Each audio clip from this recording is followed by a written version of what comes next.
नमस्कार दोस्तों, स्वागत है आप सभी का रेशनल वर्ल्ड में। दोस्तों, अभी नागपंचमी आने वाली है और नागपंचमी के दिन लोग खूब भारत में जम के नागपंचमी मनाते हैं। बहुत सारी फैमिलीज़ आपको देखने को मिलेंगी, जो अपने घरों में अच्छा खासा जो मकान होगा, उसमें भी गोबर ले आएँगे, नाग का बना देंगे चित्र और पंजा वगैरह लगाकर और कुछ न कुछ करते हैं। कुछ लोग तो पहुँच जाते हैं, कहीं पे नाग वगैरह बना होगा और वहाँ पे जाकर दूध वगैरह चढ़ाने लगते हैं, ऐसा भी करते हैं। तो नाग पंचमी भारत के घर-घर में मनाई जा रही है, लेकिन किसी को पता नहीं है, ये रीज़न क्या है, इसका कारण क्या है? कुछ लोग तो उसको शिवलिंग से समझ लिए हैं। कुछ लोग जो हैं, वो ऐसा सोचते हैं कि हम शिवलिंग पर जाते हैं, दूध डालते हैं, तो कुछ लोग सोचते हैं कि शिवलिंग पर दूध डल रहा है। दरअसल शिवलिंग पर दूध डालने की बात ही नहीं थी, वो तो नाग वाली बात थी कि नाग को जा रहे थे दूध पिलाने।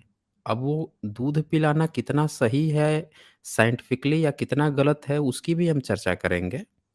लेकिन ये पूरा का पूरा एक-दूसरे से जुड़ा हुआ है। पूरा हिस्ट्री आप जैसे-जैसे इसको खोदते जाएँगे, सब एक-दूसरे से जुड़ा हुआ मिलेगा। चूँकि घर-घर के लोग, जो लोग अपने को पिछड़ा मानते हैं, जो लोग अपने को अ अ, शेड्यूल कास्ट मानते हैं, शेड्यूल ट्राइब मानते हैं, वो लोग भी नाग पंचमी मनाते आए हैं, क्योंकि ये परंपरा उनकी ही थी। इसमें ब्राह्मण का रोल नहीं था, ब्राह्मण ने इसका ब्राह्मणीकरण किया है। ये चीज़ समझिएगा ज़रा। नाग जो है मैं दिखाऊँगा एक-एक एविडेंस आगे में हम लोग चलते जाएँगे, गौर करते जाएँगे, आपको सारा चीज़ क्लियर होते चला जाएगा। चलिए शुरू ही करते हैं सीधे। सबसे पहले तो मैं डिस्क्लेमर दिखा दूँ, ये लीगल डिस्क्लेमर है और यहाँ पे जो भी प्रेज़ेंटेशन होती है, यहाँ पे जो भी स्ट्रीम होती है, डिबेट्स होते हैं, इन सबका उद्देश्य जो है, वो साइंटिफिक टेम्परामेंट को एनकरेज करना होता है। ये कब मनाई जाती है नागपंचमी? अभी आपने देखा कि पिछला ही आपने स्ट्रीम देखा काँवड़ पे। सावन आया और लोगों ने जो बहुजन समुदाय है, उसको काँवड़ पकड़ा दिया, पीठ पर लाद के पानी ढो रहा है। अब क्यों ढो रहा है? क्योंकि सावन में मना था। बुद्ध जो हैं, भिक्षु जो हैं, देव लोग जो हैं, वो तो प्रचार करने नहीं जाते थे सावन में, गुफ़ा में। तो उनको चिढ़ाने के लिए ब्राह्मणों ने एक नया परंपरा शुरू कर दिया कि भैया तुम ही लोग दौड़ो। गुरुजी तुम्हारे सिखा के गए थे कि बरसात में मत घूमना, जीव-जंतु नए-नए पैदा होते हैं, मर जाएँगे और बाढ़-वाढ़ आती है, थोड़ा आराम से रिलैक्स होके घर में रहना, ये उनको दौड़ा दिए उल्टे। अब यहाँ पे नाग पंचमी भी इसी से जुड़ा है तो सावन का महीना। सावन के महीने में जैसे ही शुक्ल पक्ष आता है, कृष्ण पक्ष आता है, शुक्ल पक्ष आता है।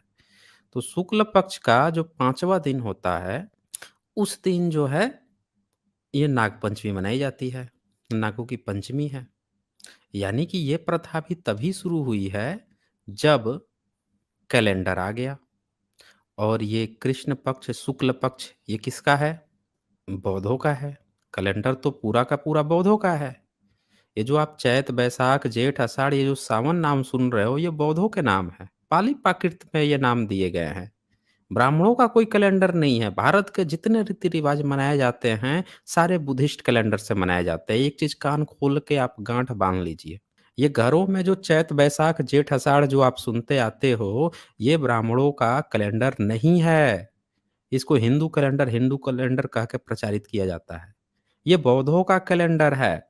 कनिष्क जो थे सम्राट, उन्होंने 78 एडी में ये कैलेंडर बनवाया था। उससे पहले बुध संवत चलता था। कनिष्क जी ने जब ये कैलेंडर चलवाया तो इसके आधार पे ही सारी तिथियाँ इसके अनुसार संजोहित की गई। इसी में 12 महीने होते हैं, 2 पक्ष होता है और फिर जाकर साप्ताहिक 7 दिन का भी कंसेप्ट इसमें लाया गया। पहले सिर्फ़ 2 पक्ष हुआ करते थे।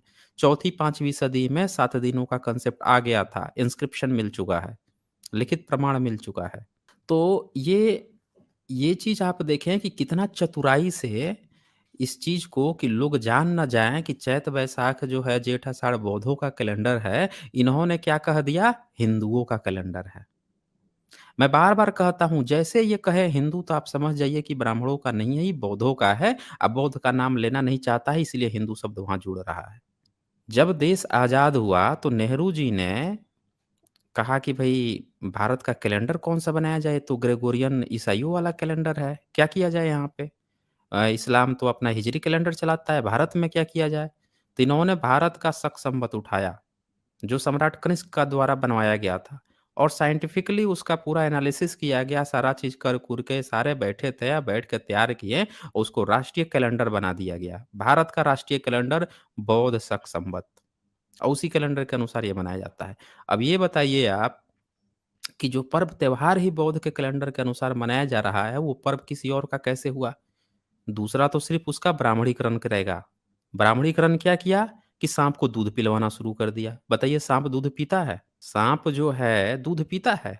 मौर्यंस कहा जाता है कि भारत में अनेक राज्य हुआ करते थे, सबके अपने टोटेम हुआ करते। मौर्यंस के टोटेम क्या थे? मौर्यंस के टोटेम मोर था। टोटेम आप समझते हैं ना इंग्लिश में टोटेम कहा जाता है। ये आप हिंदी में उसको समझ सकते हैं जैसे उसका प्रतीक चिन्ह। हर राज्य का जो ध्वजा होता है, उसका कुछ प्रतीक चिन्ह होता है, उसे पहचान होती है, गण उसकी पहचान होती है। तो बहुत सारे लोग जो भारत के जो मूल निवासी या भारत के जो सबसे बड़ा जो साम्राज्य था, नागों का था। नाग टोटेम हुआ करता था। तो लोग अपने पूर्वजों की याद करते हैं, वो प्रतीक चिन्ह है। वो उसका प्रतीक चिन्ह है, इसने उसका ब्राह्मणीकरण कर दिया। मोर मोर जो है, जो भारत का राष्ट्रीय पंछी है। किसका प्रतीक था? बौद्धों के जो मौर्यंस थे, उनका टोटेम था। तो ये चीज़ आपको समझनी पड़ेगी कि भारत के आज भी जितनी उपलब्धि जो दिखाई जा रही है हिंदू के नाम पे, वो सारी की सारी बौद्धों की है। अब आइए घुसते हैं इस नाग पंचमी में। देखें चल क्या रहा है। ये देखिए ये एक फ़ोटो लिया गया है। इसमें एक हिंदू लड़की बताया गया है कि हिंदू लड़की जो है हाथ में वो कोई दूध ली हुई है और वो साँप उठा के साँप पिला रही है, दूध पिला रही है। बताइए साँप दूध पीता है? कितनी बड़ी बेवकूफ़ बना दिया इन लोगों ने। भई आज तक जितने प्राचीन काल में जितनी शिल्पकला मिली है, कहीं पे आपने देखा है कि साँप को कोई दूध पिला रहा हो? भई साँप दूध पिएगा तो मर जाएगा, साँप दूध नहीं पीता है। इसका मतलब कि आपकी सभ्यता, आपके पूर्वज, आपकी धरोहर को आपके हाथों ही मरवाने के लिए इसका ब्राह्मणीकरण कर दिया। जा बेटा तू साँप को दूध पिला। मार दे उसको, मार दे अपने प्राचीन सभ्यता की विरासत को और पूरा बहुजन समाज उठ-उठ के जाके साँप को दूध पिला रहा है। अरे हमारे दिमाग कहाँ है भाई साहब, हम लोग कहाँ पे जी रहे हैं? मैं बार-बार कहता हूँ कि भैया अपना इतिहास पकड़ो, सही से पहचानो। जहाँ पे ब्राह्मणवादी जिस पर्व त्योहार में घुसेगा, तो आपके ही धरोहर को आपके हाथों ही मरवा देगा। हमारे पूर्वज इतने अनसाइंटिफिक थोड़े थे। आज तक देखा है आपने किसी मूर्ति कला में जिसमें साँप को दूध पिलाया जा रहा हो? कभी साँप को दूध नहीं पिलाया जाता। प्राचीन काल के लोग भी जानते थे। अंग्रेज जब भारत में आया यहाँ पे, तो विदेशी जितने भी आए उन्होंने भारत को क्या कहा? ये तो सपेरों का देश है, साँप सपेरों का देश है। क्यों कहते थे? क्योंकि यहाँ ये देश जो है नागों का था। यहाँ के लोग साँप पालते थे और साइंटिफिकली भी पढ़ाया जाता है किताब में। चाहे सीबीएसई की किताब हो या स्टेट बोर्ड, सब में ये बात पढ़ाई जाती है कि सर्प जो है किसान का मित्र होता है। ये बात जो है बुद्धा ने भी सिखाई थी लोगों को कि बेटा साँप नहीं मारना चाहिए। बाद के भिक्षुओं ने तो जब देखा कि यार ये तो मान नहीं रहे हैं, तो उन्होंने कहा कि बेटा साँप तुमको डस भी ले ना, तो भी बच जाओगे। लोग वो हदास के मारे मर जाते हैं, मतलब डर के मारे मर जाते हैं कि साँप काट लिया तो हम मर जाएँगे। जबकि मात्र 1-2% ऐसे ही साँप की कैटेगरी है। 100% में मुश्किल से 1% साँप होते हैं जिनके काटने से विष का प्रभाव पड़ता है। उसमें से 1-2 ही हैं जो बहुत ज़्यादा घातक होते हैं, नहीं तो बाकी जो है वो उनसे प्रभाव नहीं पड़ता, काट-वाट लेंगे तो ज़्यादा प्रभाव नहीं पड़ता। तो वो जो साँप है, आप ये देखिए कि जब किसान जो खेती करता है, उसमें ये साँप जो हैं जाते हैं साँप क्या करता है, ये तो गेहूँ खाता नहीं है, लेकिन चूहा वहाँ पे होगा, तो चूहा पूरा एक खाए खा जितना खाना है पेट भर उतना तो खाएगा, 6 इंसान के खाने के बराबर बर्बाद करता है 1 दिन में। एक चूहा जो है, ये साइंस की किताब में पढ़ाई गई है। तो आप ये देखें कि वैसे चूहों को साँप जो है घुस-घुस के खाते रहता है, तो इसको कहा जाता है कि किसान मित्र होता है। अब क्या है कि साँप को तो ऐसे बता दिया गया साइंटिफिकली रूप से कि हाँ, किसान का मित्र है, अब फिर भी इसको दूध पिलाने पहुँच जा रहे हैं। जब मित्र था, जब मूर्तिकला मिल रही है जहाँ पे साँप ही साँप है, वहाँ पे आप देखें कि बुद्ध की प्रतिमा मिलेगी या बहुत सारी प्रतिमाएँ मिलेंगी, सब में साँप, नाग जो है, उनकी रक्षा कर रहा है।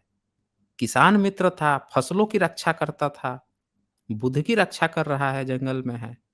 फिर बताया गया कि खजाने की रक्षा करता है, जिसमें जितना वो घुसता है, वो उसी के साथ उसको जोड़ लिया। तो आइए आगे देखते जाते हैं, इनका पूरा कट्ठा-चिट्ठा हम लोग देखेंगे। ये देखिए ये, साँप है, अगल-बगल पहुँच गए हैं लोग, प्रणाम कर रहे हैं लोग, दूध-वूध ले गए हों, इनको कहानी नहीं पता होगी कि क्यों पूजा कर रहे हैं, क्यों कर रहे हैं नागों की? बुद्ध के ऊपर इतने सारे नाग कहाँ से दिखते हैं? क्या था इन नागों का इतिहास? नाग वैसे ही है, नाग की पूजा हो रही है, अब बुध गायब हो गए। इस नाग के नीचे बुध बैठते थे, बुध को धीरे से गायब कर दिया गया, लोगों को नाग याद रहा। अब वहाँ पे धीरे से जाके पहले स्तूप डाला, स्तूप को फिर शिवलिंग बोलना शुरू किया। अब लोग जाके वही दूध जो है, उसी शिवलिंग कह रहा है, उसके ऊपर डाल रहे हैं, हमारा हाथ से लपेट-लपेट के वो कर रहे हैं, नहला रहे हैं उसको। कहीं-कहीं पे जहाँ पे वो नहीं डाला है, वहाँ साँप ही को ले जाके पिला दे रहे हैं। पूरी कहानी बना दी गई है। सारे लिंक जो डॉट्स जो है ना, आपको बस जोड़ने की ज़रूरत है, पूरा इतिहास एक-एक करके सामने आ जाएगा। अब आगे देखते जाइए। सवाल है कि क्या नाग दूध पीते हैं, जो पिलवाया जा रहा है? हमारे यहाँ तो ऋषि-मुनि बड़े वो थे ना, ऋषि तो कभी होते नहीं थे, मुनि लोग होते थे, लेकिन इन लोगों के ऋषि हुआ करते थे। वो तो इतने ज्ञानी-विज्ञानी थे कि बच्चा पैदा करने के लिए स्त्री की ज़रूरत ही नहीं पड़ती थी। मंत्र-वंत्र फूँक देते थे, नाक से मनु जो नाक से छींक देता था, तो बच्चा पैदा हो जाता था। कान-वान से छींक देता था, कहीं कोई हाथ रगड़ दिया, कहीं काँख रगड़ दिया, कोई कुछ कर दिया, पसीना से टपक गया, मैल से बन गया, कुछ भी हो गया, मटका से बच्चा पैदा हो जाता था। तो ऐसे कहानीकारों के लिए ये लोग इतने विद्वान थे, ये लोग कि विमान पुष्पक विमान बना दिए थे। इतना इतना बड़ा तीस-मारखा लोग थे, इतना ज्ञानी-विज्ञानी थे। आयुर्वेद झराझर, झराझर विज्ञान टपका रहे थे। इन लोगों को ये बात नहीं पता थी कि नाग जो है दूध पीता है कि नहीं पीता है, दूध पिलवा रहे हैं। नाग को दूध पिलवा रहे हैं। शिवलिंग के पास एक नाग खड़ा कर देंगे, ले जाके ऊपर से दूध डाल रहे हैं। इतने धुरंधर लोग हैं। अब आइए देख लेते हैं पीता है कि नहीं पीता है। ये देखिए, ये वन्य जीव संरक्षण अधिनियम 1972 के तहत शेड्यूल वन श्रेणी के प्राणी साँपों को पकड़ना, उनका प्रदर्शन करना कानूनन अपराध है। रोक लगा दिया है गवर्नमेंट ने। साँपों की सुरक्षा के लिए रोक लगा दी गई। ये सब क्या कर रहे थे कि पकड़-पकड़ के मदारी दिखा रहे थे और लोगों से पैसा वसूलने के लिए 3-4 दिन तक साँपों को भूखा रख देंगे, खाना ही नहीं देंगे। अब बेचारा जो है वो अधमरा हो जाएगा बिल्कुल। इतना अधमरा हो जाएगा कि पब्लिक के सामने ये कहेंगे कि देखो हम दूध पिला के दिखाते हैं आपको। और लेके कटोरा दूध रख देंगे, वो बेचारा अधमरा है 3-4 दिन से भूखा-प्यासा, क्या करे बेचारा? पी लेगा, पी के वहाँ तो पी लेता था बेचारा, फिर 1-2 दिन में निमोनिया हो जाता था उसको, निमोनिया होके बेचारा मर जाएगा। और ये जो है पब्लिक से पैसा लूट लेंगे, कहानी दिखा-दिखा के। ऐसे-ऐसे धुरंधर लोग थे। सरकार ने रोक लगा दी इस पे, 1972 के तहत ये बैन है। अब इसमें क्या है कि ये अत्याचार है ना, ये देखें, साँप की गर्दन पकड़कर उसके मुँह को दूध में डुबोकर अत्याचार किया जाता है। वैज्ञानिक तथ्य है कि साँप दूध नहीं पीते हैं, इसके बावजूद उन्हें दूध पीने को मजबूर करना धार्मिक आस्था नहीं, गुनाह है। इसको इन लोगों ने धार्मिक बना के और बताइए बहुजन वर्ग से ये दूध पिलवा रहे थे। इनको तो सारी कहानी पता है कि हाँ, इसी का पूर्वज है, इसका टोटम था, इसका प्रतीक चिन्ह था।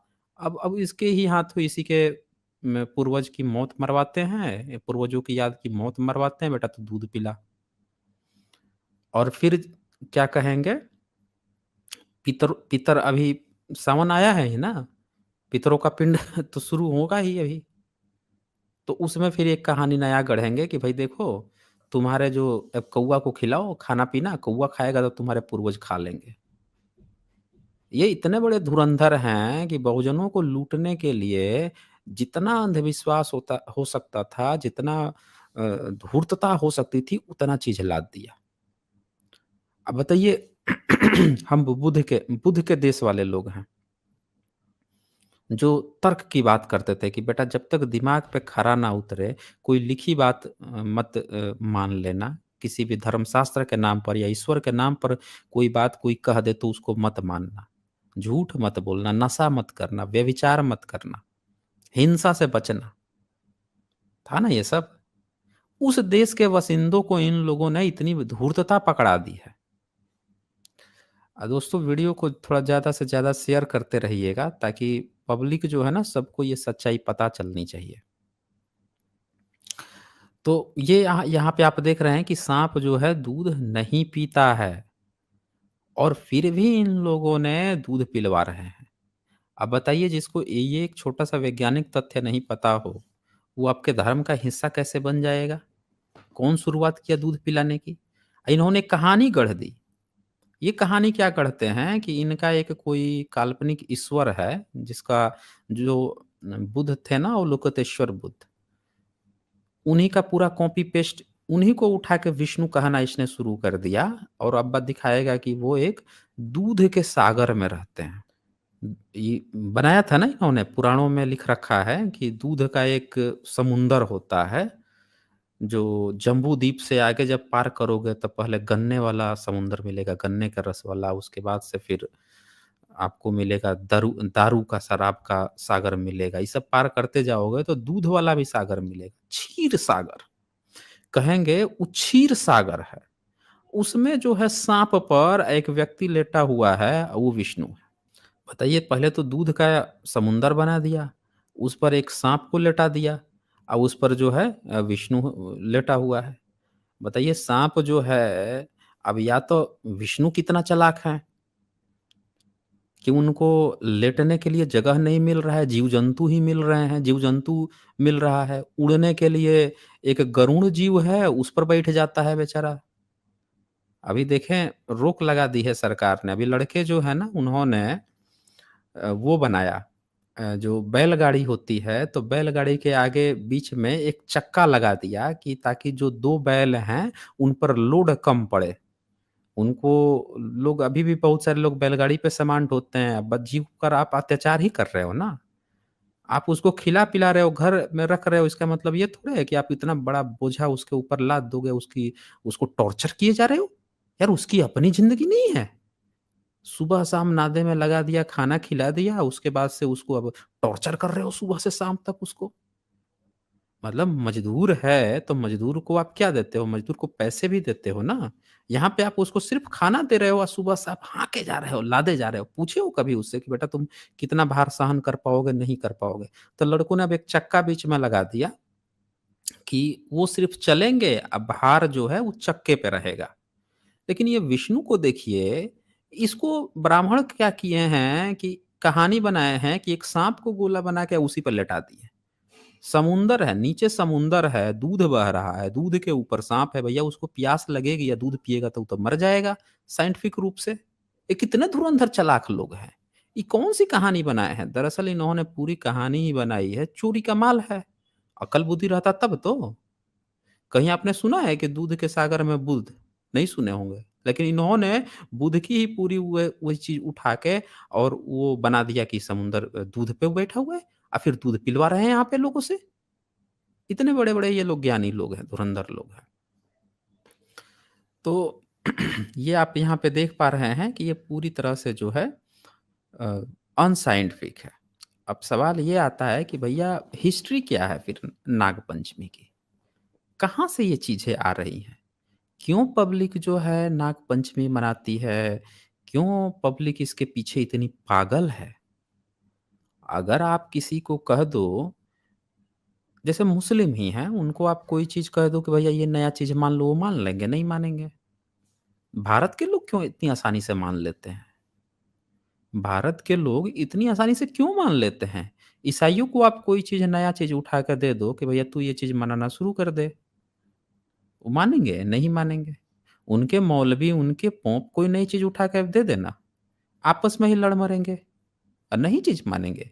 लेकिन यहाँ पे भारत के लोग जो हैं, उनको जब आप कोई भी चीज़ गलत-सलत उठा के दे देते हो और तुरंत पकड़ के लगते हैं नाचने उसी पर। क्यों होता है ऐसा? इसके पीछे बहुत बड़ा राज है दोस्तों। राज ये है कि ब्रह्मानिकल सिस्टम आपको कोई भी नया चीज़ नहीं देता है। आपके अपने ही पर्व त्योहार, आपके अपने ही जो सम्यक कल्चर आपका रहा है, जो आपकी समण सभ्यता है, उसी चीज़ को उठाता है वो, उसी तिथि को भी उठाता है उसका ब्राह्मणीकरण करता है, बुद्ध को हटाता है, महावीर को हटाता है, बोधिसत्वों को हटाता है वहाँ पे लगा देता है अपना ब्राह्मण, ब्रह्मा, विष्णु, महेश, राम, कृष्ण, दुर्गा, काली। ये उठा के ब्राह्मणीकरण कर देता है। अब क्या होता है कि जब पूरे दुनिया के लोग देखते हैं, तो जब वो दुर्गा काली को देखते हैं, तो वो तो सोचते हैं कि हाँ, ये तो बौद्धों की तारा है, डाकिनी है, वो तो बेचारे नहीं सोचते हैं। उनको लगता है कि हाँ, हाँ, ये है। वो थोड़े जानते हैं कि तो ब्राह्मण ये अपना एक नया कहानी बना दिया है या भारत की पब्लिक जानती ही नहीं है कि वो बौद्धों की तारा देवी और डाकिनी है। तो दूसरी कहानी बना के दूसरी चीज़ें चलवा रहा है उल्टी। फिर वो देखते हैं मूर्ति कला देखते हैं, शिल्प कला देखते हैं, तो वो सोचते हैं कि अच्छा ये तो बौद्धों का ही अवलोकितेश्वर हैं, बाहर वाले ये सोचते हैं और ये इधर कहानी अपना दूसरा कहानी बुद्ध का तो नाम ही नहीं आना है यहाँ।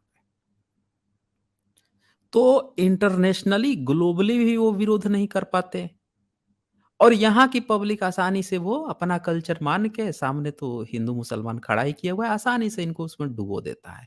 इसीलिए पब्लिक डूब जाती है। समझ समझना पड़ेगा आपको कि ये सारी चीज़ आपकी ही है, कैसे हैं, कैसे ब्राह्मणीकरण करके आपको पकड़ाया जा रहा है। आइए देखते हैं इसको। ये देखिए ज़रा फ़ोटो। ये मुंबई की कनेरी जो केव्स है, वहाँ पे मिला है ये। अब बताइए बुद्ध जो हैं, इनके पीछे 5 ये साँप क्या कर रहे हैं? भई, अभी तक तो आपको ये दिखाया गया था कि जो साँप होता है, इस पर तो विष्णु विष्णु बैठते हैं या फिर साँप जो है वो शिवलिंग होता है, वहाँ पे साँप होता है। आपको ये बताया गया था। लेकिन यहाँ पे बुध ही क्यों हैं? सबसे पुरानी जो मूर्तियाँ मिल रही हैं, वहाँ पे बुध के वहाँ पे सर्प क्यों मिल रहे हैं बुध के साथ? ये चीज़ आपको समझनी पड़ेगी। अब ये मिल रहा है इसका मतलब क्या है? कि नागों की जो परंपरा थी, वो बुध के साथ जुड़ी हुई थी। और इसको इन लोगों ने ब्राह्मणीकरण कर दिया है। वहाँ से हटा के और वहाँ पे कुछ और डाल दिया या फिर वहाँ से हटा के ख़त्म ही कर दिया है। ये आपने देखा कन्हेरी केव्स में आप जाकर वहाँ पे देख सकते हैं। अब ये एक दूसरी फ़ोटो और देख लीजिए। इसमें भी बड़ा एक गज़ब कहानी हुआ था। कुछ लड़के रिसर्च के लिए गए थे वहाँ पे। एक किसान जो था, वो दावा किया कि हम हल जोत रहे थे, तो हमारे जो हल जो था, वो ये जो नाग है ना, इसके ऊपर इसके सर से टकराता था बार-बार। मैं सोचता था कि पत्थर-वत्थर होगा, मैं ध्यान नहीं देता था। उठा के थोड़ा-सा ऊपर उचका के आगे जूत-वूत के निकल जाता था। एक बार क्या हुआ कि थोड़ा-सा पानी-वानी था, ज़्यादा था, थोड़ा-सा नीचे हल गया। फिर खबर-वबर दिया, खुदाई-वुदाई हुई तो पूरा का पूरा ये निकल गया। अब लड़के गए थे रिसर्च करने, वो सब पता लगाए-वगाए, जो उनके साथ प्रोफ़ेसर थे, उन लोगों ने पता लगाया तो पता चला कि तो 7th सेंचुरी का है। अब बताइए 7वीं सदी में जो गोविंदपुर है, उड़ीसा में, वहाँ पे जो है क्या मिल रहा है आपको? पूरा बुद्ध ही बुद्ध मिल रहे हैं साँप जो है इनके ऊपर ऐसे रक्षा कर रहा है, देख लीजिए। कैसे साँप पूरा फन निकाले है, जीभ निकली हुई है और उनकी रक्षा कर रहा है। उसके ऊपर बुद्ध बैठे हुए हैं। आपको इन लोगों ने क्या दिखा दिया है कि साँप ऐसे गोल ग्रह रहेगा, उस पर एक व्यक्ति बैठा हुआ है समुंदर जो मिल्क का जो समुंदर है उसमें तैर रहा है, एक औरत पैर दबा रही है। यही बताया गया ना, विष्णु बना दिया गया। कहीं पे इसके नीचे शिव को रखा गया, कहीं पे विष्णु को रखा गया। जहाँ जिसको जो मन आया बुध को हटा दो, कोई भी देवी-देवता वहाँ पे डाल दो। इस तरह से ब्राह्मणीकरण किया गया है दोस्तों। अब ये देखिए आप इस चित्र को देख के आपको क्या लग रहा है कि नाग जो है, नाग का रिश्ता बुध से था। जब पूरे भारत की खुदाई से, ज़मीन की खुदाई से अगर नागों का रिश्ता ब्रह्मा, विष्णु, महेश से था, तो नाग खुदाई से या फिर युधिष्ठिर से था, तक्षक वो परीक्षित से था, तो खुदाई से तो इनके प्रमाण मिलने चाहिए थे। लेकिन साँप जो है बुध के साथ क्यों मिल रहे हैं? लोगों के मन में साँपों के प्रति इतनी भावना क्यों है? बुध के कारण है। क्योंकि बुद्ध जो है घर-घर में बसे हैं। आज जो पब्लिक कहती है ना कि भगवान भगवान रक्षा करें, वो भगवान आपके ही ब्रह्मा, विष्णु, महेश, राम, कृष्ण को नहीं कहती है। वो शुरू से कहती आ रही है भगवान रक्षा करे, वो बुद्ध को कहती थी। वो तो पिछले 100 साल में ऐसा ब्राह्मणीकरण किया गया है कि भगवान तो लोग कह रहे हैं, लेकिन उस भगवान की जगह को लोग अब समझ रहे हैं कि वो कृष्ण की, राम की बात हो रही है, ब्रह्मा, विष्णु, महेश, दुर्गा, काली की बात हो रही है। भगवा शब्द बुद्ध के लिए ही डेडिकेटेड था। उन्हीं को भगवान कहा जाता था। ईश्वर गॉड नहीं, महामानव। तो पूरा का पूरा यहाँ से आप रिलेशन देख पा रहे होंगे कि साँप का जो कनेक्शन है वो बुद्ध मार्ग से है। पूरी तरह से बुद्ध मार्ग से है और बुध से ही है और इसीलिए साँप जो है या नाग पंचमी जो है चूँकि सावन में पानी बरसता है, बिलों में घुस जाता है पानी, साँप निकल के आता है बाहर।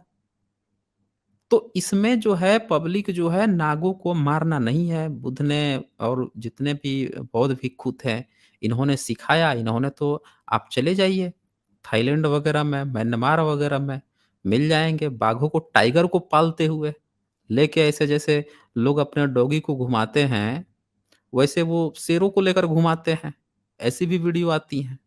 पालना सिखाते हैं इन लोगों ने, पाला है। बौद्ध मार्ग का जो सबसे बड़ा कंसंट्रेशन था वो 2 पॉइंट पे था। स्वास्थ्य, पहला कि आप स्वस्थ रहें। बुद्ध से बड़े-बड़े भी जो लोग थे, बुद्ध भी थे, ये लोग सबसे ज़्यादा उम्र तक जिए थे। 80-80 साल तक उस समय आराम से ये लोग जी जाते थे। इन लोगों का पूरा फ़ोकस रहता था स्वास्थ्य पे। ये बहुत ज़्यादा स्वास्थ्य पे ध्यान देते थे। इसी स्वास्थ्य के क्रम में इन लोगों ने मार्शल आर्ट का जन्म दिया था। आज आप देख लीजिए बहुजन वर्ग जितना भी है एक्सरसाइज करता है, व्यायाम करता है, अच्छा खाना खाता है? बताइए, मिलता है इसको? दूध भरपूर पीने को मिलता है? नहीं मिलेगा। जो थोड़ा बहुत दूध होगा तो ब्राह्मण अपनी किताब में अपने तैस्रीय ब्राह्मण में लिख रखा है कि भैया अगर बहुजन जो है, जो शूद्र जो है, ये अगर घी, दूध, दही की मट्ठा खाएगा तो इससे ब्राह्मण को बड़ा तकलीफ पहुँचती है। खाने नहीं देता था। एनिहिलेशन ऑफ कास्ट में बाबा साहब ने लिखा है ना, कि जब खिलाए थे घी तो क्या किया था सारे सवर्णों ने आके मार-मार के भूरता निकाल दिया था। सारा तीर्थ घी खाओगे तुम लोग। तीर्थ यात्रा करके आए हो तो तुम लोग घी खा लोगे। ये हाल करते थे ये लोग। तो नहीं खाने देता। ये दूध जो चढ़वाया गया है इसका 2 कारण है दोस्तों, कि एक जो बहुजन वर्ग वो जानता है कि बहुजन साँप तो दूध नहीं पीता, ये बात अच्छी तरह से जानता है। एक तीर से उसने कई शिकार कर दिए। बहुजन वर्ग का बच्चा जो है अब उसके घर के बच्चे खाने-पीने को अच्छा से नहीं मिल पाता, हष्ट-पुष्ट नहीं हो पाते। जब हष्ट-पुष्ट नहीं होंगे, स्वस्थ खाना नहीं मिलेगा तो दिमाग कैसे काम करेगा? क्लास में भेजोगे पढ़ने के लिए, बच्चा अच्छा डाइट नहीं खाया रहेगा, तो जिनका बच्चा हज़ार साल से अच्छी डाइट खा के आ रहा है, उनसे वो मुकाबला कर पाएगा। फिर कहोगे हमारा बच्चा कमज़ोर है। ले जाके दूध, दही पूरा पैसा ब्राह्मण को घर में बुला के कथा कहानी कह के खत्म कर दो। अब बच्चा को मत दो खाने-पीने को। फिर कहो कि उनकर बचवन वो लोग पूजा-पाठ करता है ना, तो उन पर देवी-वेवी का बहुत अच्छा प्रभाव है, भगवान जी का प्रभाव है, इसीलिए उनकर बचवा आगे निकल जाता है। हम लोग तनी पूजा-पाठ में कम रह गए, तो हमारा बचवा जो है तनी कमज़ोर है। पूजा-पाठ करेंगे ना, भारा-ओरा भाख लेंगे, थोड़ा-सा दुआ सलामत कह देंगे, अठजाम करवा देंगे, इसका हो जाएगा तो। ये नौटंकी चलती है। अरे भैया अपने बच्चे को अच्छा खिलाइए, पढ़ाइए। बुद्ध से 1-2 बात तो सीख लेते हैं। नाग की पूजा करने जा रहे हो, नाग के नीचे कौन बैठा? नाग किसकी संरक्षा करता था, ये बात आप नहीं देख पा रहे हैं यहाँ पे। पूर्वजों से 2-3 अच्छी बातें सीख लेने में कोई बुराई नहीं है। खराब बातें हैं तो फ़ॉरगेट कर दीजिए, लेकिन कोई अच्छी बात अगर पूर्वज बता के गए हैं, उसको सीखिए। तो ये चीज़ जो है समझ में नहीं आती लोगों को। तो ये आपने देख लिया यहाँ पे। और देखिए, बहुत सारे चित्र भरमार लगी है गूगल पे। पूरे नाग ही नाग जो है संरक्षण करते हुए मिलेंगे। अभी ये देखिए ये चीवर पहने हुए हैं, कुछ ब्रह्माट होंगे, तो उनको लगेगा कि ये जनेऊ पहने हुए हैं। ब्रह्माटों को जो है जनेऊ में और चीवर में फ़र्क नहीं समझ में आता।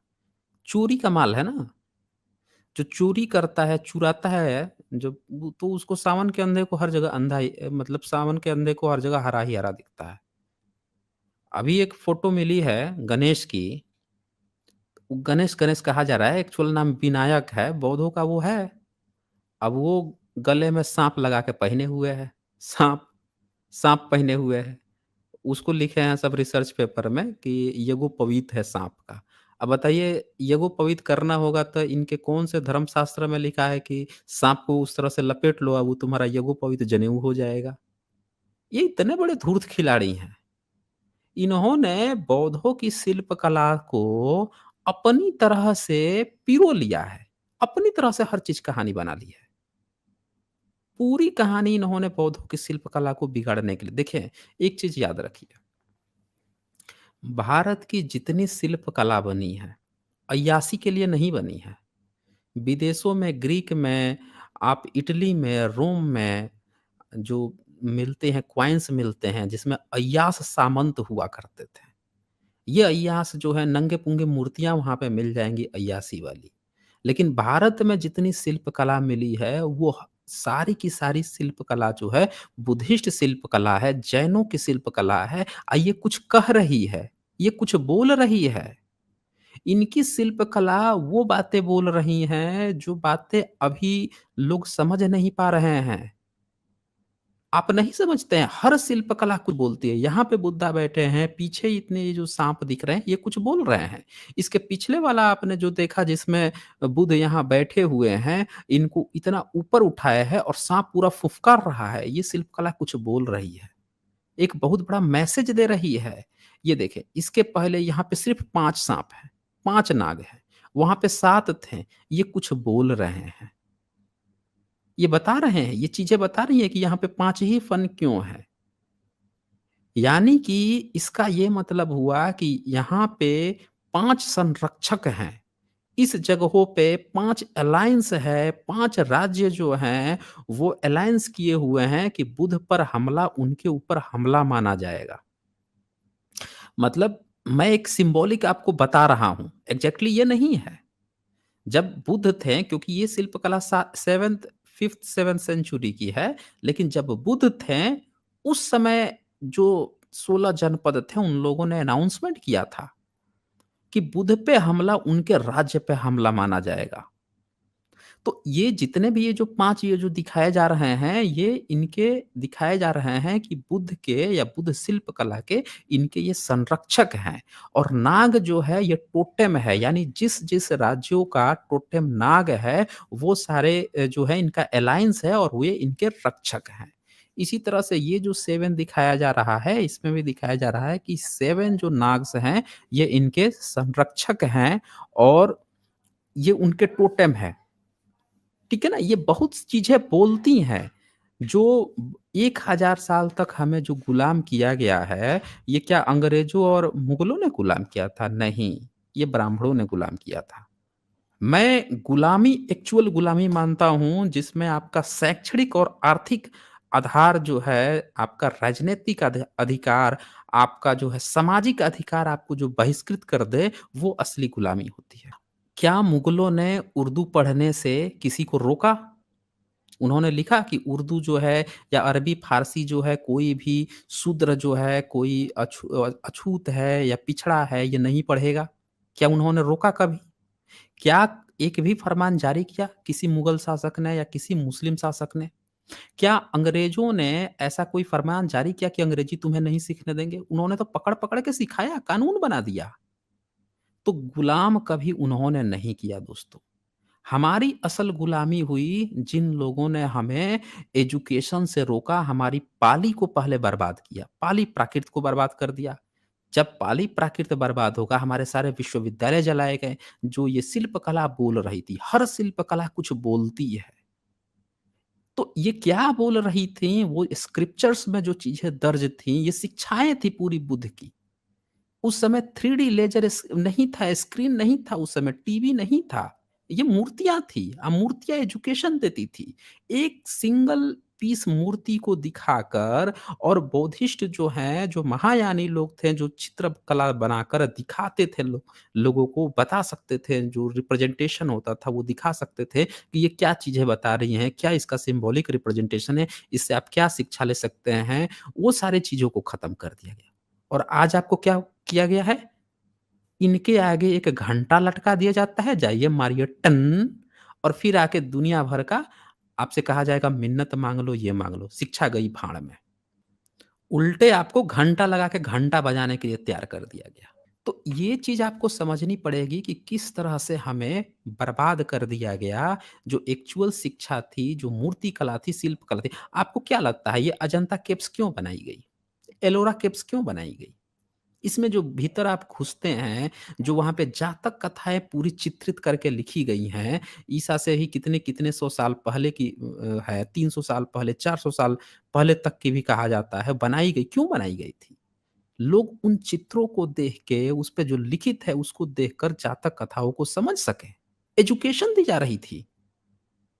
आपको क्या लगता है कि कोई आज टेम्पल ये बना के भीतर मूर्ति बैठा देते हैं, कहते हैं जाइए घंटा बजाइए, दुआ माँगिए, ये काम के लिए बनाया था उन लोगों ने। भई एजुकेशन दे रही थी ये मूर्तियाँ। उस समय के बौद्धों के जो 4 डिवीज़न थे, आपने सुना होगा अच्छा ये आपने सुना होगा इस्लाम में 2 डिवीज़न हुआ, शिया और सुन्नी का। किस बुनियाद पे हुआ? सैद्धांतिक बुनियाद पे हुआ या उनके फॉलोअर्स में कुछ मतभेद हो गया किसी पॉइंट पे, उस आधार पे हुआ? यहाँ पे जो डिवीज़न हुआ बौद्धों में, इसको ज़रा गौर कीजिएगा। यहाँ पे डिवीज़न क्या होता है सौतांत्रिक, वैभाषिक, विज्ञानवाद और माध्यमिका यानी शून्यवाद। और ये जो है ये फ़िलॉसफ़ी ये कह रही हैं, फ़िलॉसफ़िकल डिवीज़न है ये। ये फ़िलॉसफ़ी में कह रही है, ये लोग फ़िलॉसफ़ी की तह में चले गए। आप इस पे चर्चा कर सकते हैं कि वो फ़िलॉसफ़ी में कुछ खामियाँ हैं, कुछ अच्छाइयाँ हैं या हम उस पर क्या कहना चाहिए या क्या कितनी सही है, कितनी आप उस पे चर्चा कर सकते हैं, डिबेट भी कर सकते हैं। लेकिन वो जो डिवीज़न हो रहा है, आप देखिए फ़िलॉसफ़ी के भीतर घुस के ये डिवीज़न हो रहा है। फ़िलॉसफ़ी पे, विचारों का, गहन विचारों का। क्या ये लोग इतने हल्के थे कि ये मूर्ति सिर्फ़ बना के छोड़ देंगे? नहीं भाई साहब। इनकी हर मूर्ति कुछ कह रही है।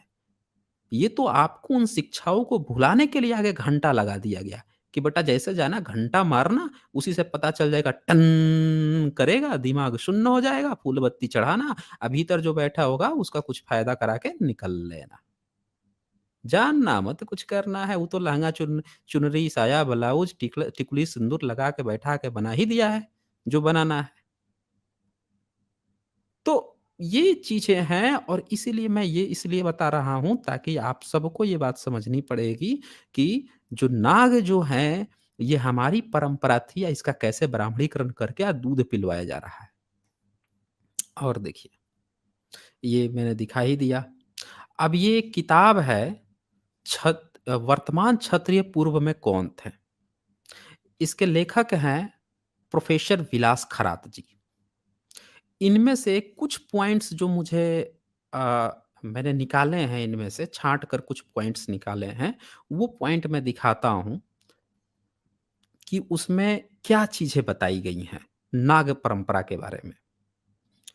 जो नागों का जो नागों का इतिहास है क्योंकि प्रोफ़ेसर विलास खरात जी का स्पष्ट ये मानना है कि भारत के जो लोग हैं, ये पूरे के पूरे तक्षशिला से लेकर और यहाँ तक जो भी हैं या बौद्धों की जितनी जातक कथाएँ आती हैं, इन सब में नागों का, साँपों का बहुत अच्छा और विस्तृत वर्णन मिलता है। उस पर उन्होंने गहरा वो एक अच्छे रिसर्चर हैं, तो वो जो पॉइंट हाइलाइटेड करते हैं, चाहे स्क्रिप्चर्स के ही माध्यम से, वो बातों में कुछ दम होता है। तो उन्होंने इस चीज़ को हाइलाइटेड किया। उन्होंने ये भी कहानी दिखाई है कि रामायण में, महाभारत में हमें ये तो कहानी बता दी गई कि कोई परिचित था, कोई ऋषि-मुनि बैठा था, उसके गले में जाकर उसके कुछ बोला, वो ध्यानमग्न था। तो नहीं सुनाई दिया, क्या हुआ? फिर जाकर उसके गले में जो मरा हुआ साँप डाल दिया, वो गुस्सा हो गया, बोला यही ज़िंदा होके तुझे 7 दिनों में काट खाएगा। फिर इन लोगों ने क्या कहानी बनते हैं कि एक ऋषि को एक दूसरा आता है बंदा, वो यज्ञ करता है कि सारे के सारे जो साँप हैं, नाग हैं, वो उसमें जलकर मर जाएँगे। अब बताइए यज्ञ जो है, यज्ञ करके साँपों को मारा जा रहा है, नागों को मारा जा रहा है। जबकि बौद्ध परंपरा कहती है कि भैया नाग को तो मारना ही नहीं है, नाग तो ये तो साँपों के मित्र होते हैं। तो पूरी तरह से इन लोगों ने महाभारत का ब्राह्मणीकरण किया है और जो भारत की मूल परंपरा थी, जो विदेश तक के लोगों ने सर्वेक्षण किया, वो किया। उन्होंने भारत को कहा कि भैया ये साँप-सपेरों का देश है, नागों का देश है और इसमें ये ब्राह्मणों ने ऐसी कहानी रच दी कि भैया यहाँ साँप को यक करके मारा जा रहा है। तो हमें ना इस चीज़ को थोड़ा गहराई से समझना होगा कि कैसे ये लोग ब्राह्मणीकरण करते हैं। तो देखें इनमें शुरुआत जो हुई है वो बाबा साहब की जो स्पीच है वो वॉल्यूम 3 पृष्ठ 152 उसमें उन्होंने क्या लिखा है कि नागों का उल्लेख बहुत बार मिलता है लेकिन नाग कौन है? नाग को सर्प या सांप के रूप में बताया गया है। क्या यह सच हो सकता है? चाहे यह सच हो या नहीं, यह ऐसा ही है तथा हिंदू इसमें विश्वास करते हैं। प्राचीन भारत के इतिहास से पर्दा हटाया जाना जरूरी है। इस उद्घाटन के बिना प्राचीन भारत इतिहास विहीन रह जाएगा। सौभाग्य से बौद्ध साहित्य की मदद से प्राचीन इतिहास को उस मलबे से खोदकर निकाला जा सकता है जिस मलबे के नीचे ब्राह्मण लेखकों ने पागलपन में इसे दबा कर रख दिया है। बौद्ध साहित्य से बहुत हद तक इस मलबे को हटाने में और उसके नीचे छिपे तत्व बिल्कुल स्पष्ट रूप से देखने में मदद मिलती है। डॉक्टर बाबा साहब Ambedkar, writing and speeches volume 3 पृष्ठ 152। देख लीजिए, बाबा साहब तक ने भी इस चीज को पकड़ लिया था उस समय और उन्होंने ये बात कहा कि जब तक आप बौद्ध साहित्य, बौद्धों की चीजें आप नहीं देखेंगे तब तक आपको भारत का इतिहास नहीं पता चल पाएगा। क्योंकि खुदाई से तो आप देख रहे हैं कि सांप तो सारे के सारे बुद्ध के साथ अटैच्ड हैं और यहाँ पे हमको फर्जी कहानी बताई जा रही है, एक दूसरी ही कहानी गपोड़ दी जा रही है। तो बाबा साहब भी इस चीज को पकड़ चुके थे। अच्छा, इसको आगे बढ़ने से पहले कुछ सुपर चैट्स आए हैं, उसको एक बार देख लेते हैं, फिर हम आगे बढ़ते हैं। नेचुरल वर्ड यहाँ लिखते हैं, जय भीम, नमो बुद्धाय सर जी, बहुत शुक्रिया आपका। इसके बाद राहुल कुमार यहाँ पे भी, इनका भी सुपर स्टिकर आया था, बहुत शुक्रिया। फिर मनोज कुमार जी का भी सुपर स्टिकर था, शुक्रिया आपका। फिर साईं बाबा भजन जी का भी सुपर स्टिकर था, शुक्रिया जी। फिर स्माइल क्लिनिक यहाँ लिखते हैं, SJ sir you are doing a good job, let people know the truth and real history. जी बहुत शुक्रिया आपका स्माइल क्लिनिक। फिर इसके बाद विकास कुमार नास्तिक जी का भी सुपर स्टिकर था, शुक्रिया आपका। और यशपाल श्रेमैल जी का भी सुपर स्टिकर है, आपका भी शुक्रिया। फिर इसके बाद आलम प्रभु वताम्बे जी ने यहाँ पे लिखा है, जय भीम सर जी, आपको भी जय भीम। तो चलें अब हम आगे बढ़ते हैं यहाँ पे। तो इसके बाद से जो है इन्होंने जो प्रोफ़ेसर विलास खरात हैं और भी बहुत सारी बातें लिखी हैं। उन्होंने जो विदेशी जो रिसर्चर हैं, जिन लोगों ने रिसर्च किया है, उन सब की किताबों को पढ़कर पूरा एक निचोड़ लेकर किसने क्या-क्या कहा है, उन सारे रिसर्च को भी इसमें उन्होंने समावेश किया है और दिखाया है कि किसकी क्या राय है। ये लिखते हैं कि 1922 में जॉन मार्शल ने किया था। नाग सबसे ऊपर देखें, नाग पूजा तथा वृक्ष पूजा पर जो बेहतरीन संशोधन ग्रंथ जेम्स फर्ग्यूसन महोदय ने प्रकाशित किया वह वर्ष सन 1868 में किया था। ये फर्ग्यूसन महोदय जो हैं, जेम्स फर्ग्यूसन, इन्हीं का काम था इस पे। तो इनके भी काम को इन्होंने यहाँ पे दिखाया है। वो लिखते हैं कि फर्ग्यूसन महोदय का यह मत बहुत ही महत्वपूर्ण है। वो क्या कहते हैं सुनिए। यदि मुझे पूछा जाए कि वह प्रसिद्ध स्थान कौन-सा है जो नागों का मुख्य केंद्र था, तो मैं तुरंत सॉरी तो मैं तुरंत जवाब दूँगा, तक्षशिला, तक्षक। उनका जाति संबंधी वर्णन प्रत्येक तरह से इसी स्थान और मानव जाति से पहचाना जा सकता है। वे लोग अवश्य ही नागों की पूजा करने वाले थे। नाग तथा तक्षक दोनों ही पूर्व ऐतिहासिक काल के प्रसिद्ध नागवंशी हैं। वे अवश्य ही बहुत बड़े सृजक तथा भारत के निर्माता थे तथा अंत में मध्य युग में असुरगढ़ पर उनका अधिकार था और वे तथा बहुत पूर्व काल से निवास कर रहे थे। उनका मूल निवासी स्थान तक्षशिला में था, जो नाग पूजा का सबसे बड़ा केंद्र था और वह स्थान था जहाँ से ये सारे देशों में फैले। तो ये आप देख पा रहे हैं कि ये फर्ग्यूसन जो महोदय हैं, उनने ये बात कही है और उसको इन्होंने कोट किया है कि तक्षशिला जो है उस समय केंद्र हुआ करता था नागों का। सिंधु घाटी के ऊपर गंधार प्रदेशों में भी नागों के बारे में एक अभिलेख मिला है। देख लीजिए, गंधार प्रदेश जो है वहां पे भी नागों के बारे में एक अभिलेख मिला है और ये लिखा है कि यह जलकुंभ सभी नागों की पूजा के लिए बनाया गया है। और आप जानते हैं जैसा कि तक्षशिला पूरा बुद्धिस्ट केंद्र रहा है, जहां जहां बुद्धिस्ट केंद्र रहेगा वहां वहां नाग तो मिलने ही मिलने हैं। और देखिए, नागों और जल का बहुत नजदीकी संबंध रहा है, ये सारे बातें जो हैं इसमें ये बताते जाते हैं। आगे यह मुस्लिम इतिहासकारों की भी बातें बताते हैं कि मुस्लिम इतिहासकारों ने जोधक को नाग के स्वरूप में दिखाया है। उसके बीचों बीच मनुष्य का सिर और उसके कंधे के बीच में दो नागों के फन इस रूप में दिखाया गया है। भारत में इसी तरह बुध या महावीर के सिर के पीछे 7 या 5 फनों वाला नाग फन दिखाया जाता है। वे सिंधु कालीन प्राचीन प्रतीक दिखाई देते हैं, ऐसा मत फ्र्यूक्शन महोदय ने बताया। देखिए, फ्र्यूक्शन महोदय ये बताते हैं, बुध उसी समय सिंधु सभ्यता के हैं, यह हम आगे देखेंगे। देखिए, इन लोगों ने ये साफ-साफ कहा है कि जो बौद्धों की श्रमण परंपरा थी, इन्होंने पूरा एक चैप्टर भी दिया है इसी में आगे, कि जो सिंधु सभ्यता घाटी है, वो श्रमण परंपरा ही है और जो बुद्ध आज जो दिख रहे हैं 2600 साल पहले, इनके लिए सिंधु घाटी सभ्यता की ही परंपरा चली आ रही थी इनके समय। ऐसा नहीं है कि अचानक से ये कोई चीज़, क्योंकि सारी चीज़ें मैच कर रही है ना। पीपल वाले में मैंने दिखाया था, पीपल का पत्ता हो गया, फिर आपने त्रिरत्न भी देख लिया, स्वास्तिक भी आपने देख लिया। सारी चीज़ें मैच कर रही हैं, ए टू ज़ेड मैच कर रहा है। एलिफेंट भी वहाँ पे है, यहाँ पे है, साँप भी वहाँ है, साँप भी यहाँ है, हर चीज़ मैच कर रही है पूरी चीज़। ब्राह्मणों से कुछ नहीं मैच करता। ये तो बेचारे अपने को 3500 साल पहले सिंधु घाटी सभ्यता के बाद स्थापित करके बैठ गए थे।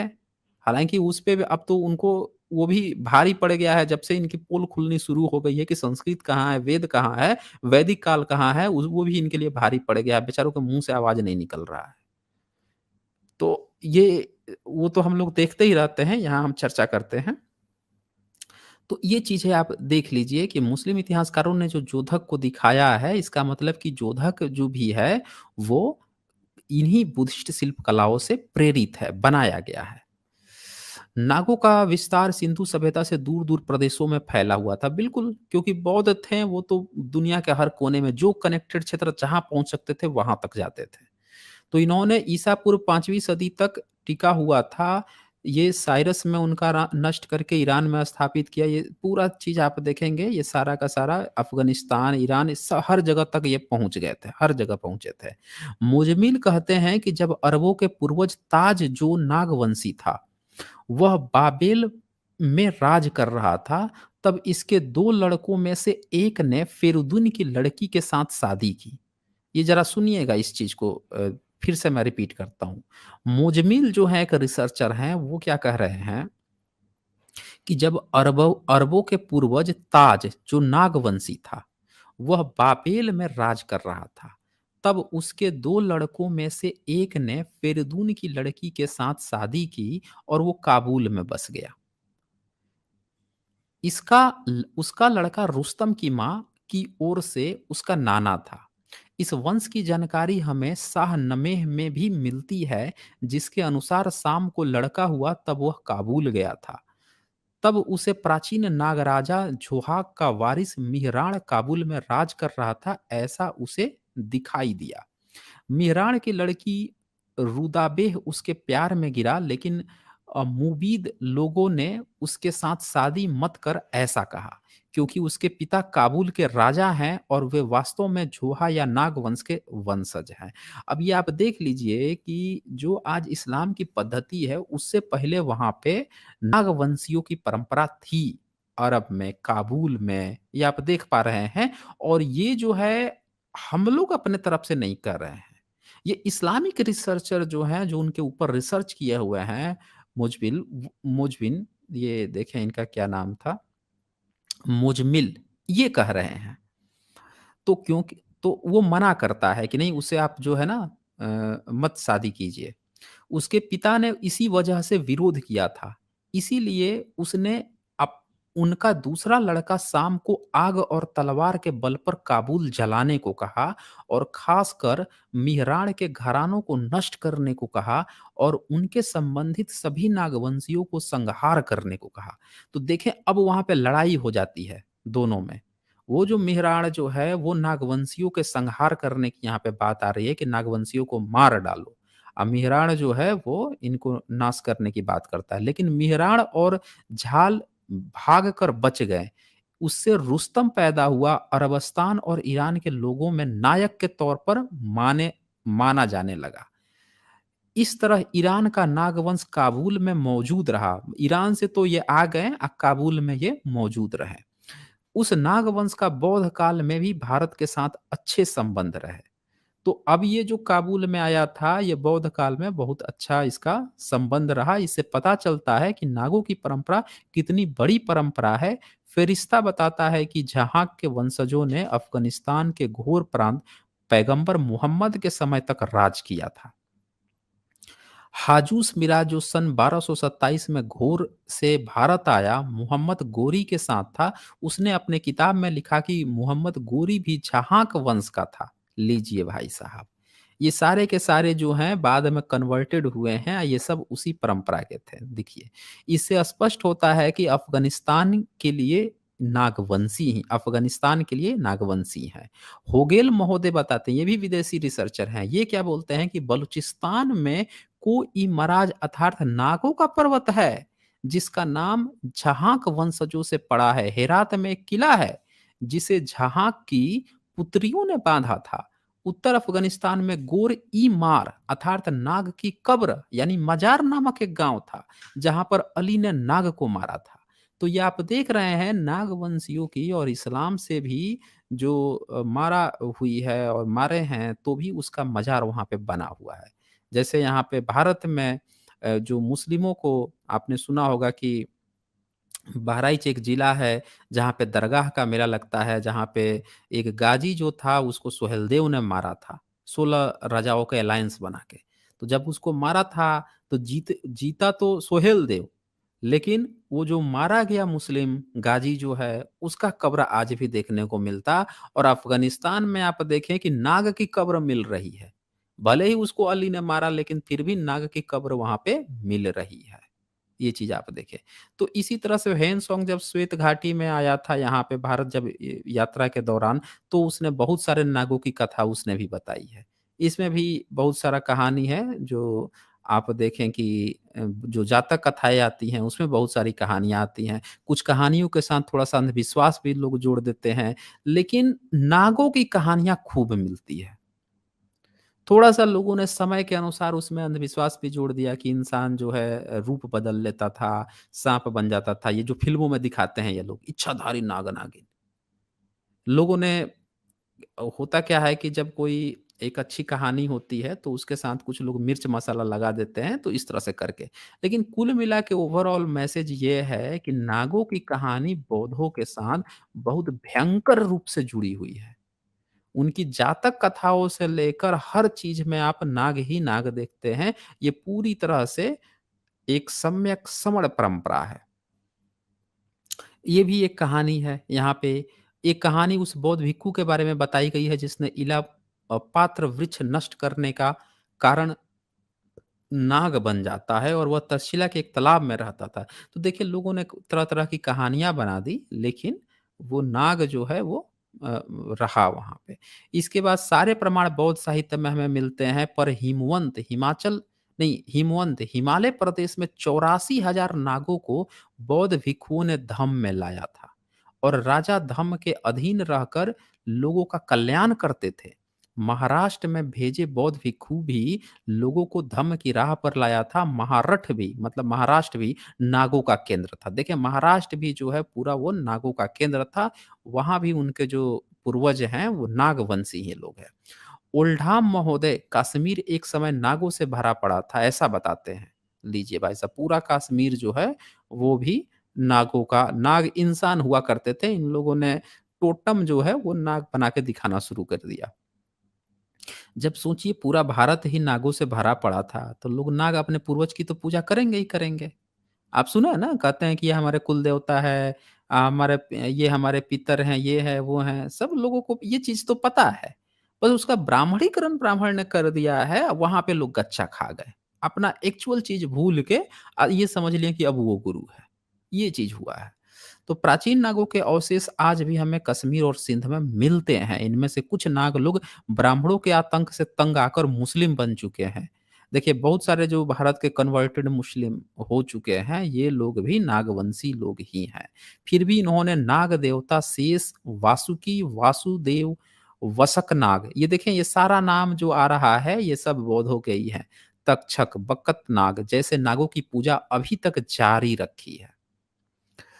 तो ये सारी जो है बातें आपको मिलती है। फिर अलेक्जेंडर जब आया था तो इसने भी देखा था कि यहाँ पे नागवा के लोग पूजा करते रहते हैं।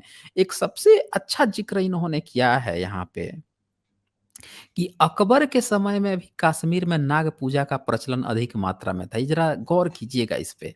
ऐसा ज़िक्र उसका मंत्री अबू फजल करता है। उसने कश्मीर में अकबर के समय में 45 शिव मंदिर, ज़रा गौर कीजिएगा। अकबर का समय है, 16वीं सदी चल रही है। तब भी आप देखिए कि मात्र कश्मीर में 45 शिव मंदिर है, 65 विष्णु मंदिर, मतलब हैं तो ये भी दोनों बौद्धों के ही थे, लेकिन ये शैव और वैष्णव का कब्जा शुरू हो गया था, तो ये कब्जा चुके थे इतना। 45 वो कब्जाए थे, 65 ये कब्जा लिए थे, 3 के ब्रह्मा के मंदिर थे। अब 22 जो है तारा देवी डाकिनी जो बौद्धों की होती है, उसको ये लोग दुर्गा बना चुके थे उस समय। लेकिन वहाँ पर 700 नाग मंदिर थे। इतना कब्ज़ा होने के बावजूद भी अकबर के समय में इतना सारा 700 नाग मंदिर थे, बौद्धों की संपदा थी। यानी कि मुगलों तक भी बौद्धों की संपदा को ये पूरी तरह से नहीं खत्म कर पाए थे। ये तो जैसे-जैसे अनपढ़ बनाते गए, शिक्षा से रुकते गए, आर्थिक आधार पर रुकते गए, पॉलिटिकली रुकते गए, चाटुकार बन गए मुगलों के या इनको दूर कर दिए। तब से ये चीज़ें जो है डिक्लाइन धीरे-धीरे अंग्रेज़ों के समय आते-आते तक जो है संपदा हम लोग लुट गई यहाँ की। ये चीज़ हुआ है। ये देखें। अबू फजल भी बौद्ध धर्म को भली-भांति जानता था, ऐसा उसके लेखन से पता चलता है। सुना आपने? हाफिज विनाही ने, और ये देखिए ये लिख रहे हैं कि जहाँ नाग मंदिर थे, 700 नाग मंदिर थे, वहाँ पर नाग पूजा के लिए लोगों का बहुत जमावड़ा होता था, ऐसा उसने ज़िक्र किया है। आप इससे समझ सकते हैं कि तो भी लोग जो है अपने नाग वंश की परंपरा, क्योंकि नाग जो है बुध के साथ जुड़ा हुआ था, लोग वहीं पे जाते थे। ठीक है ना? वहीं पे जाते थे। आगे देखें आपने कि उसने ब्राह्मणों के धोखेबाज चरित्र पर उँगली उठाते हुए कहा था कि अब सुनिए वो क्या लिखता है अबू फजल। वो भी पकड़ लिया था कि कितने धोखेबाज होते हैं। लिखता है कि ब्राह्मण बुद्ध को 9वाँ अवतार मानते हैं, लेकिन वे इस मज़हब को, बौद्ध धर्म को कबूल नहीं करते हैं और बुद्ध को इस मज़हब का शारीख प्रमुख है ऐसा नहीं मानते। मतलब ब्राह्मण जो है बुद्ध को अवतार तो बना लिया है, लेकिन न इनका मंदिर बनाता है, न इनका पूजा करता है, न उनको प्रमुख मानता है। बस लोगों को ये दिखाने के लिए कि ये हमारे अवतार हैं, तो तुम लोग भी हमारे कस्टमर बन जाओ, और उनकी मंदिर-वंदिर कब्जा करने के चक्कर में उसने उनको अवतार बना लिया था। तो यहाँ पे प्रोफ़ेसर लिखते हैं, प्रोफ़ेसर खरात जी लिखते हैं कि अबू फजल का निरीक्षण एकदम सही है। तो ये सारी चीज़ें आपको यहाँ देखने को मिलती है। फिर आगे आप देखें, फर्ग्यूसन महोदय ने बुद्धों को नागों के माध्यम से सिंधु सीधा सिंधु सभ्यता से जोड़ दिया है। यह उनका मत बहुत महत्वपूर्ण है। वे कहते हैं कि बौद्ध धर्म यह मूल निवासी लोगों में नागों के इतिहास और परंपराओं को प्रोत्साहन देने वाला धर्म था। इसी वजह से लोगों ने बौद्ध धर्म को बड़े पैमाने पर स्वीकार किया। समझ रहे हैं? तभी लोगों ने बड़े पैमाने पर स्वीकार किया। इस तरह मगध के शूद्र राजाओं, शूद्र मतलब आज इनके वंशजों को शूद्र कहा जा रहा है, उस समय तो ये राजा ही हुआ करते थे, ने भी बौद्ध धर्म को अपनाकर उसे राष्ट्र धर्म बनाया। थे ही पूरे के पूरे बौद्ध ही थे वो सब। बौद्ध धर्म से नाग पूजा की जगह स्तूप पूजा शुरू की। देखिए ये 2 चीज़ें मिलेगी। स्तूप भी बनवाते थे, जो मूर्ति पूजा महायानी लोग जब बनाने लगे बुद्ध की, तो उसके ऊपर से नाग भी बनाने लगे। तो दोनों चीज़ें आपको देखने को मिलती है। मौर्यंस में स्तूप मिलेगा, बाद बाकी जो नागों वाला जो चित्र मिलेगा वो इन नागों का मिलना शुरू हो जाएगा। तो स्तूप पूजा के माध्यम से सिंधु-कालीन नाग पूजा और वृक्ष पूजा से बौद्ध धर्म के साथ जोड़ दिया। तो ये सारी चीज़ें जो हैं आपको देखने को आगे इन्होंने एक चैप्टर भी दिया है बुद्ध सिंधु सभ्यता को पुनर्जीवित करने वाला वारिस। तो बहुत सारा है, अब मैं सारी चीज़ें आज नहीं दिखाऊँगा, इतना आज के लिए जो है काफ़ी है और ये बड़ा अच्छा चैप्टर है कि बुद्ध जो है सिंधु सभ्यता को पुनर्जीवित करने वाला वारिस थे। सही बात है, जितना आप सबूत जोड़ेंगे सिंधु घाटी सभ्यता का, ए टू जेड पूरा ऐसा लगेगा कि बौद्ध मार्ग उसको कैरी फॉरवर्ड कर रहा है, सीधे-सीधे उस चीज़ को आगे बढ़ा रहा है। तो दोस्तों यहाँ से एक चीज़ तो आपको समझ में आ गई होगी कि ये जो नाग पंचमी है, ये है तो समण परंपरा का। लेकिन ये जो दूध-वूध पिलवाया जा रहा है आपसे, साँपों को, ये एक तरह से ब्राह्मणीकरण किया गया है। फिर कभी-कभी आपको इसी बहाने दूध पिलवाते-पिलवाते शिवलिंग पर बुला के वहाँ भी आपको दूध ढरवा दिया गया। पूरा ब्राह्मणीकरण कर दिया। आप साँप के पास क्यों जा रहे हैं? क्योंकि नागों का बौद्ध मार्ग में अलग से अस्तित्व नहीं है, बुद्ध के साथ अस्तित्व है। नाग उनका संरक्षक है ना, पीछे खड़ा हुआ है, टोटेम है वो। संरक्षा उनकी रक्षा कर रहा है। तो आप नाग को दूध पिलाने थोड़े जाएँगे, नाग के जो नीचे बैठा हुआ है बुद्ध, उनको दूध पिलाने जाएँगे ना आप। अगर उनके नीचे कोई व्यक्ति रहा होगा कि जब कोई व्यक्ति नाग के नीचे कोई बैठा हुआ है और वो व्यक्ति अगर ज़िंदा है, उसको आप ले जाकर कुछ खिला सकते हैं ना दूध। इंसान होगा तो वो ना खाएगा, पिएगा, नाग थोड़े खाएगा। आप नीचे से बुध को हटा के फेंक दीजिए या फिर कहिए कि अब तू साँप को दूध पिला दे। साँप कहाँ दूध पीता है जी? कहाँ पीता है साँप दूध? तो ये बेवकूफ़ी में नहीं पड़ना है दोस्तों। अपनी परंपरा को समझिए और ब्राह्मणीकरण पोर्शन को हटाइए, ठीक है ना? जब तक आप उनसे ज्ञान लेते रहेंगे, तब तक आप ब्राह्मणवाद में फँसे रहेंगे।